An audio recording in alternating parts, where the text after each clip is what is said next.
বাস চালকের মেয়ে মাধ্যমিকে 615 নম্বর পেয়ে নওপাড়া গ্রাম পঞ্চায়েত এলাকায় মেয়েদের মধ্যে প্রথম স্থান অধিকার করল সাবনুর খাতুন। নওপাড়া উচ্চ বিদ্যালয়ের ছাত্রী সাবনুর খাতুনের বাবা বাবুল খান পেশায় বেসরকারি বাসের চালক, মা গৃহবধূ। সাধারণ পরিবার থেকে নওপাড়া স্কুলে পড়াশোনা সাবনুর খাতুনের। এবার 24-এর মাধ্যমিক ফলাফলে তার এলাকায় মেয়েদের মধ্যে প্রথম স্থান অধিকার করেছে সে। তার সাফল্যে গর্বিত এলাকার মানুষজন। যে সাফল্যে গর্ববোধ করেছেন নওপাড়া গ্রাম পঞ্চায়েত প্রধান রিপন শেখ।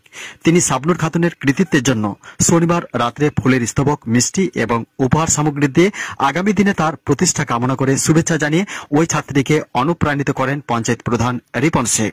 তার সাফল্যের বিষয়ে রিপন শেখ কি জানালেন, নিউজ 89-এর ক্যামেরায় শুনুন বিস্তারিত।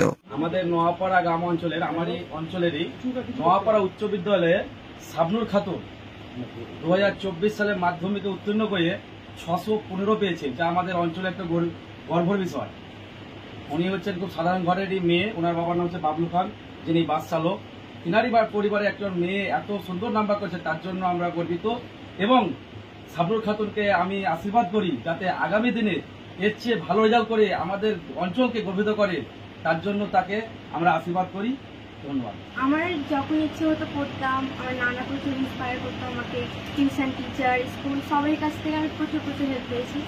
আর হ্যাঁ, প্রায় নানা বলতো মিনিমাম 14 ঘন্টা ওইরকমভাবেই চেষ্টা করতাম যেন এটাই হতে পারে।